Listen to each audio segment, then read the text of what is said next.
Halo Sobat Ada Jejak Misteri. Di internet tidak semua misteri datang dari dunia lain. Sebagian lahir dari kebohongan yang dipercaya ramai-ramai.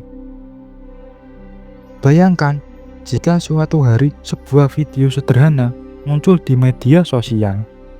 Tidak ada efek berlebihan, tidak ada suara menyeramkan, hanya seorang wanita yang dengan tenang menunjukkan sebuah paspor.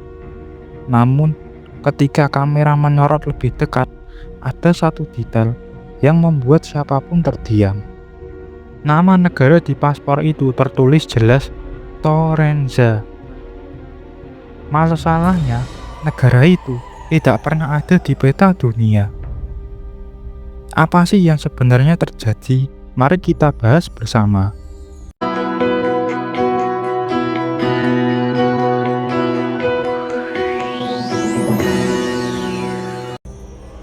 Awal viral. Video paspor Torenza menyebar dengan sangat cepat. Potongannya pendek, penjelasannya minim. Justru itulah yang membuat orang penasaran. Narasi yang beredar menyebutkan bahwa Torenza adalah negara tertutup. Negara yang tidak terdaftar secara internasional. Negara yang warganya hidup berpindah-pindah dan hanya sedikit orang yang tahu keberadaannya. Kolom komentar pun langsung meledak. Ada yang menulis, "Ini bukti kalau dunia menyembunyikan sesuatu." Ada juga yang berkata, "Mungkin ini negara rahasia elit global." Bahkan sebagian percaya, Torenza bukan berasal dari dunia ini. Dalam hitungan hari, satu paspor berubah menjadi misteri global. Teori konspirasi. Internet tidak pernah kehabisan teori. Teori pertama menyebut Torenza adalah negara rahasia para elit dunia. Tempat orang-orang berpengaruh hidup jauh dari hukum internasional. Teori kedua lebih gelap. Ada yang percaya Torenza adalah proyek pemerintah bayangan, sengaja dihapus dari sejarah agar tidak bisa dilacak. Dan teori paling ekstrim mengatakan Torenza berasal dari dimensi paralel. Paspor itu disebut sebagai kebocoran realitas. Semua teori ini terdengar tidak masuk akal. Namun anehnya, banyak yang mempercayainya. Kenapa? Karena misteri selalu terasa lebih menarik daripada kenyataan. Fakta mulai ditelusuri. Sekarang kita tinggalkan teori dan mulai melihat fakta. Pertama, Torenza tidak tercatat di lembaga internasional manapun. Tidak di Perserikatan Bangsa-Bangsa, tidak di arsip diplomatik, tidak di sejarah pengakuan negara. Bahkan negara kecil yang nyaris tak dikenal pun biasanya masih memiliki jejak. Torenza tidak ada sama sekali. Kedua, desain paspor mulai diperiksa. Sekilas memang tampak meyakinkan, namun bagi yang terbiasa melihat dokumen resmi, kejanggalannya cukup jelas. Format nomor tidak sesuai standar internasional, lambang negara tidak memiliki referensi sejarah, dan tata letaknya sangat mirip dengan template desain umum. Ketiga, tidak ada satupun warga Torenza yang bisa diverifikasi.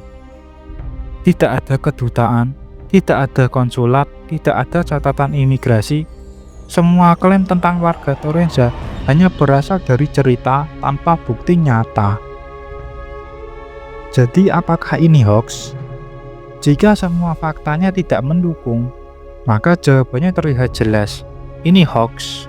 Namun, masalahnya tidak sesederhana itu.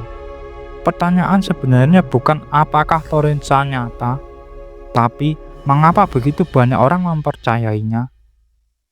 Manusia secara alami tertarik pada hal yang langka, pada rahasia, pada sesuatu yang disebut disembunyikan. Ketika sebuah cerita disajikan dengan visual meyakinkan, dengan narasi samar, dan tanpa bantahan langsung, otak kita mulai mengisi kekosongan itu dengan imajinasi.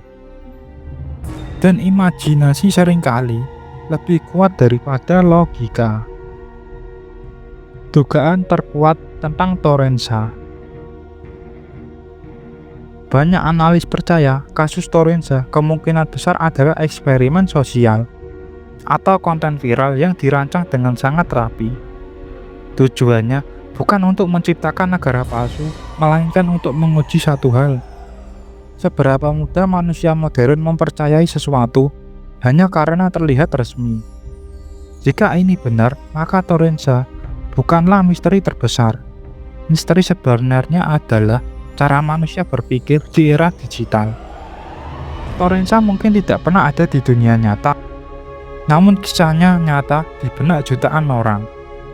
Dan dari sini kita belajar satu hal penting, tidak semua misteri datang dari hantu, tidak semua ketakutan berasal dari dunia lain. Kadang yang paling menyeramkan adalah betapa mudahnya kebenaran bisa dikalahkan oleh cerita yang terdengar meyakinkan. Jadi pertanyaannya sekarang bukan lagi apakah Torensa itu nyata, melainkan mengapa kita hampir mempercayainya. Terima kasih sob sudah menonton video ini. Jangan lupa like, komen, subscribe, dan aktifkan lonceng notifikasinya agar kamu tidak ketinggalan video-video terbaru dari channel ini. Sampai jumpa di video berikutnya sob. See you next time.